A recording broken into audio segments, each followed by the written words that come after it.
Okay, so welcome everyone to another Sambus training video.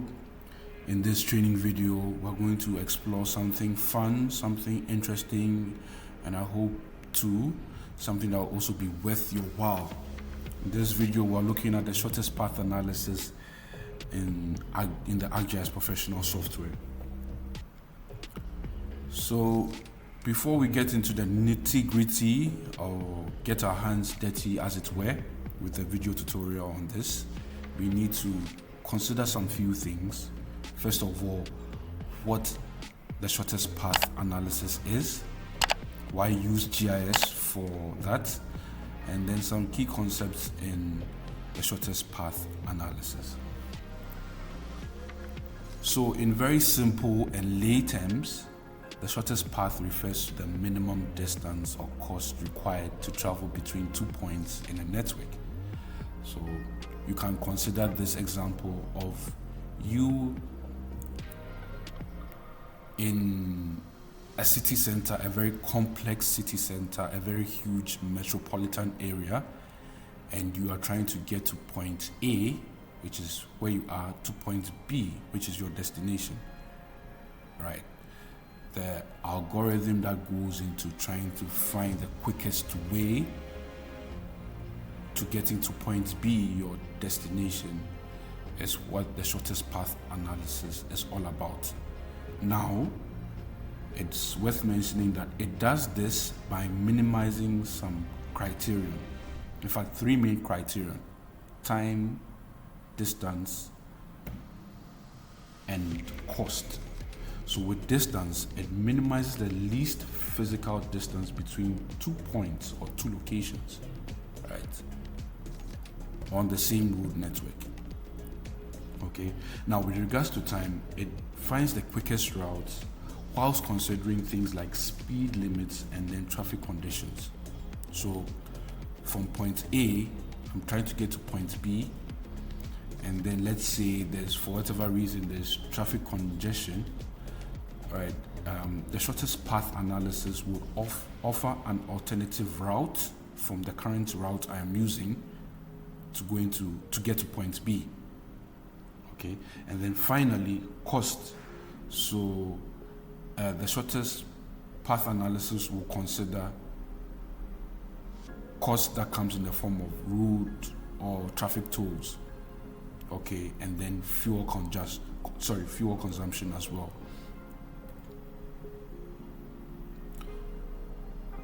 The shortest path analysis has real-life world-use applications, and the popular one being navigation. So, especially with Google Maps, I think that is one of the most popular use case scenario of the shortest possible route. So, you notice when you punch in a location, when you drop in a pin to go to your wherever it is you want to go to, it calculates the shortest path, considering all the other criteria we mentioned previously, for you to get to where you want to go to. So if you notice, sometimes another road or another route is provided, but then it will give you additional information such as like traffic congestion. So it would ask you to use an alternative route, right? And then within the supply chain management, companies such as Amazon uses this algorithm to optimize delivery routes and reduce shipping costs. And then finally, public transit systems. Cities design bus or metro routes to minimize travel time for commuters. Okay, why GIS for shortest path? Well, at least GIS is a very powerful tool it's a powerful tool to actually analyze huge network data sets. It is like your go-to tool for network analysis, right? It has the ability to handle large-scale spatial data, and it has the ability to integrate real-world features like the topology of the road, the elevation, and all that. And then it also considers multiple factors such as time, distance, and cost. So going forward, particularly in the video tutorial, you come across some of these terminologies over here, or concepts: network data sets, start and endpoints, route properties, and impedance.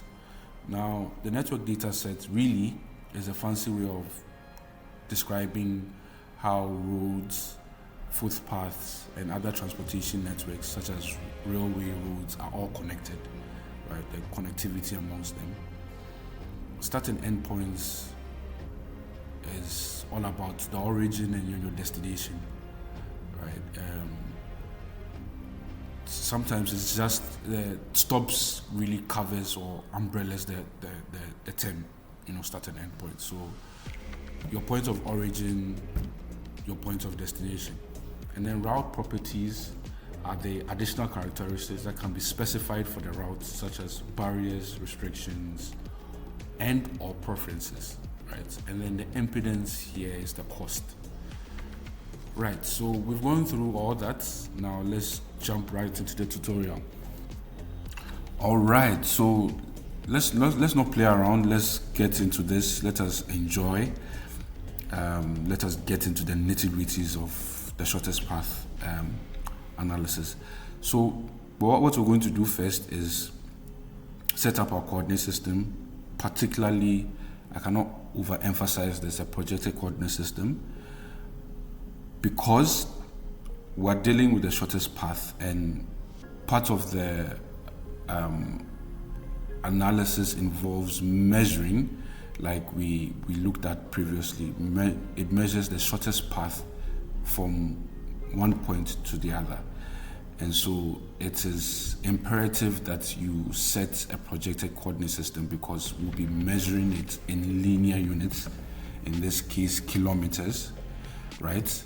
So find the projected coordinate system for the area you're going to do your analysis, preferably a coordinate system that would not or will reduce the errors in terms of projection. So Ghana, in this case, is found using the UTM zone. We're found 30 degrees north. So we're going to use WGS 1984 UTM zone 30. So you can set this by going to your map, right clicking, scrolling down to properties, and as you can see, I've already set it as a favorite because, for obvious reasons, most of my analysis is done in Ghana, so it's a favorite already. So once you find it under here, you hit apply and hit OK, and then we're done. So moving on, we need to load our data, and my data sits in my native geodatabase, which is fun. That's one of the things I really love most about using the Pro software. It comes up with a predefined, templates, predefined toolboxes, and your own native per the project you're working on. It comes up with a native database, geodatabase for the project you're working on. Right. So these two over here are the data we'll be working more with the roads, but then this over here is the boundary, the district boundary. So I'll load this first. Okay, then before I add the road, I'll make this one hollow black. Okay, so I'll go back to my catalog and then load my road shape files, in this case feature class. Right? Yeah, feature class, because it's found in a geodatabase. Now that is done, the first important or major thing we're going to do is set up our feature data set. So I'll do that by right clicking over here and then going to new and then feature data set. Feature dataset, because that is where we would create our network dataset from. You can't create it from a feature class. You can't create it even from a shapefile. Right. Now, before we do this, let us track back a bit and then check the projections of this feature class, the roads within the Ablekuma Central District. So I'll go to properties and then go to spatial reference. Nice one. So it's in the same coordinate system as the map frame, right? UTM zone 30 degrees north. Now, in creating a feature data set, you should make sure that, first of all, for those of us who have forgotten or are a bit unfamiliar with a feature data set is a collection of feature classes that have the same coordinate system, right? So by default, it's giving me the WGS Web Mercator 1984 Web Mercator auxiliary, which is different from the roads that I'm using. So if I create it with this default data, with this default coordinate system, if I try to migrate it, I would have issues, right? It will not allow me because there are two different reference or coordinate systems altogether. So I'm even jumping way ahead. Let me give it a name. What name? Arbitrary, you can give it any name you so see it fit. So I'll just name it roads _ AC. There we go. And then I'll set a coordinate system to the maps data frame. Then once that is done, I would hit run. There we go. So let's go back to our catalog, our database, and there we have it.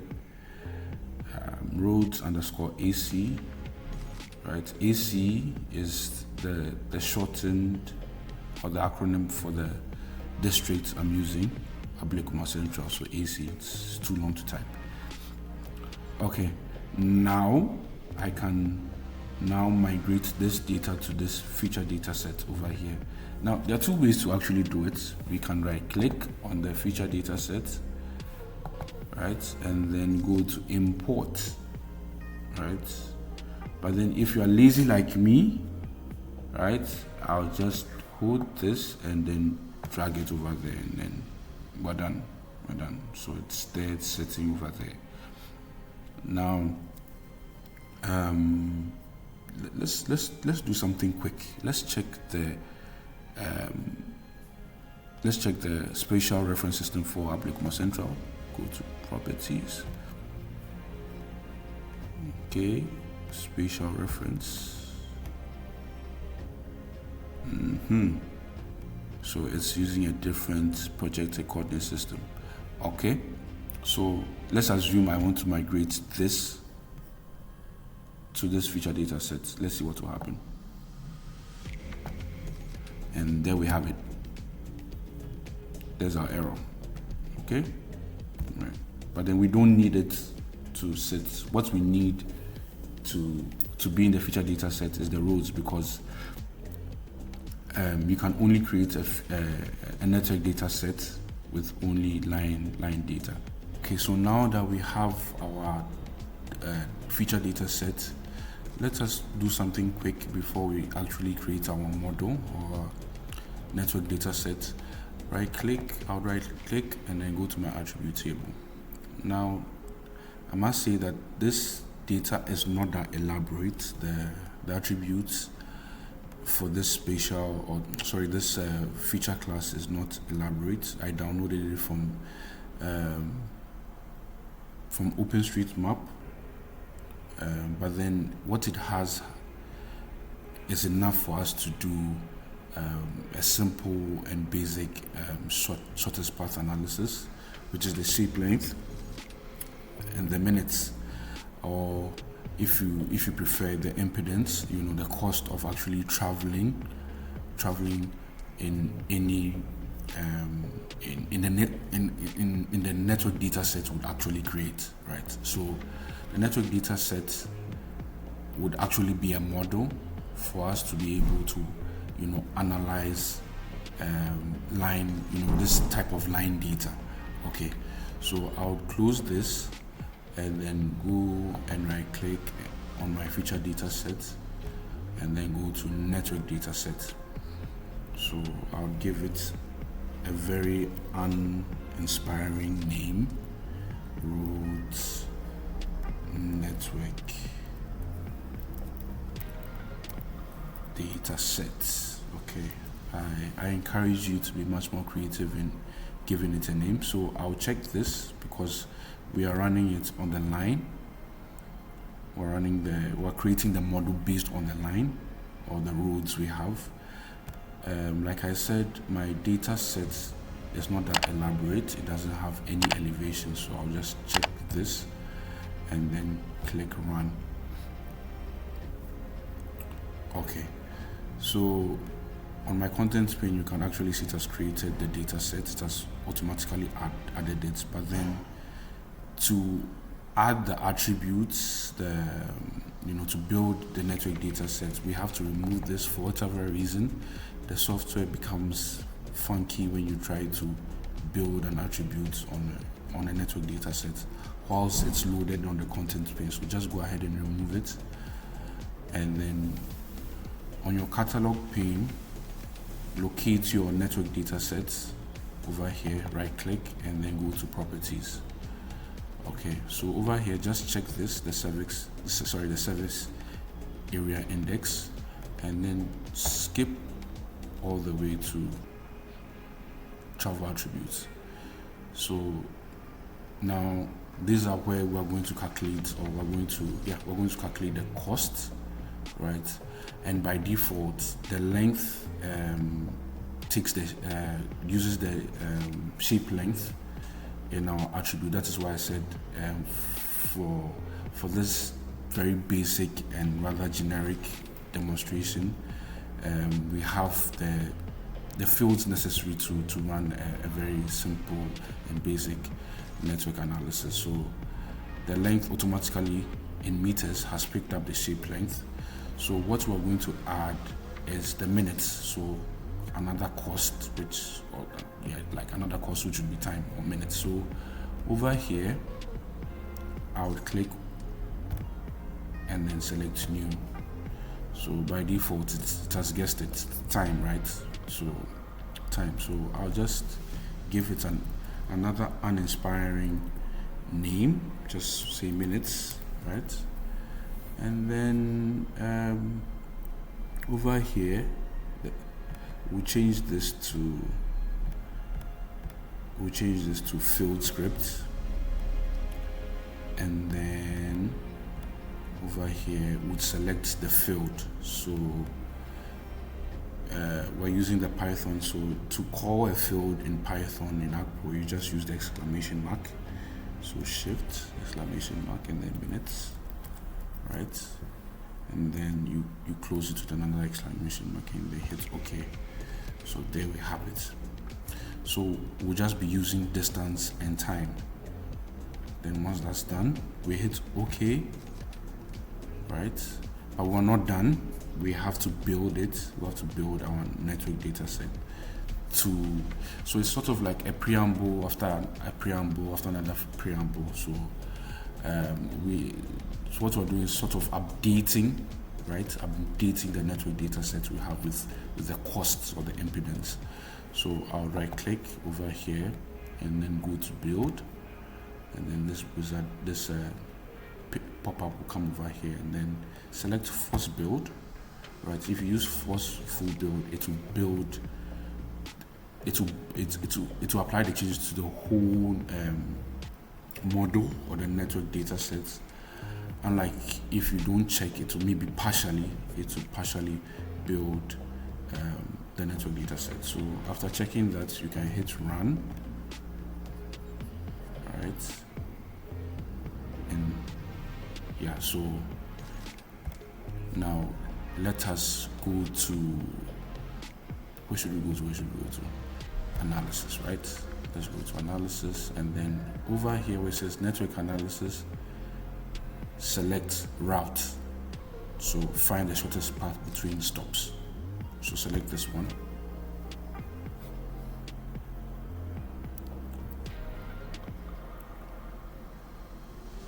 Now let me go back to this. So ideally, if sometimes especially if your network data set is sitting on an online platform, you can connect to that data source, typically your either enterprise or online, ArcGIS online.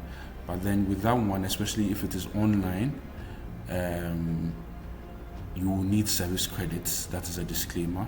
And so if you don't have service credits, you can't run this analysis. Or so Esri has a very elaborate network data sets of roads all around. So instead of building your attributes from ground up, you can actually use Esri. But then, for the purpose of this demonstration again, especially if you only have access to the OpenStreet data, all you need really for a basic one would be, like as we discussed, the shape length and then the minutes.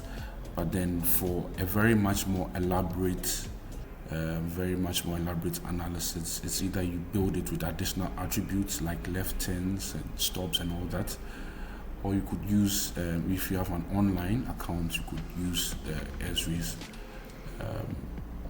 network data set. So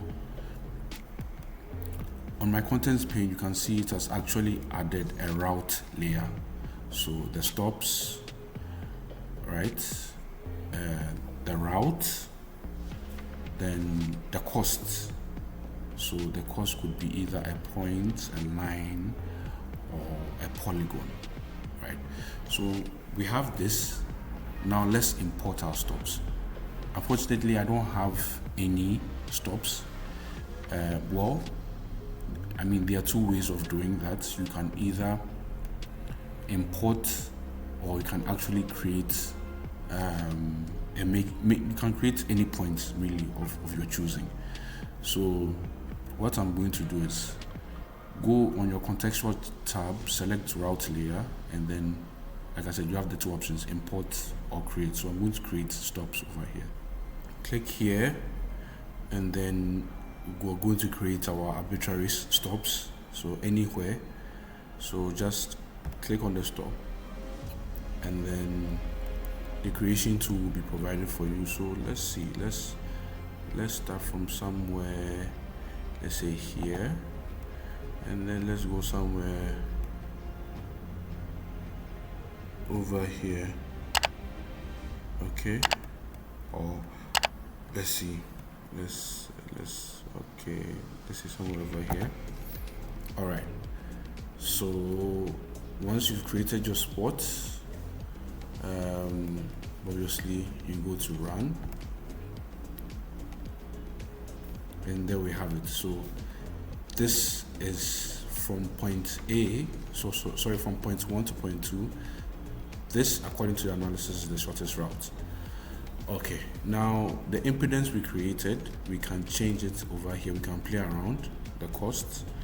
So currently it's on minutes, so we can change this to length, and let's see what happens if there'll be any change, or it will still be the same. So just hit apply, and then hit OK, and then let's run it again. So yeah, it's virtually the same point. Right, so you can also play around with the sequence. You can use the find the best. You can preserve first and last stop, preserve first stop, preserve last stop. Really, you can play around it. What can we do again? Yes, so we can add restrictions. So let's assume around this area there's a blockade, or there's some sort of construction work going on over here, road construction. So we can add a barrier over here. It could be a line, it could be a point, whatever it is. So let's play with the polygon. So go back to create features and select polygon. Let's zoom in a bit. And then let's create one over here. here, and here.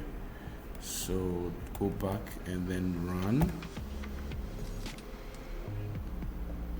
Okay, so let me zoom out, and yes, so it has recalculated it, and it is using this route to get to point 2. So yes, essentially that is how the shortest path works. I hope you really enjoyed it. It was fun. I think it's fun because it's something we all can, we all are familiar with. You're in a very unfamiliar place. The first thing you do is use Google. I know I do that. If I'm going somewhere new, I just use Google Maps, right? And the fact that this is the underlying principle behind the shortest path. Of course, with much more elaborate data like live feed and all that. It's really fun. I really enjoyed it. I hope you also do.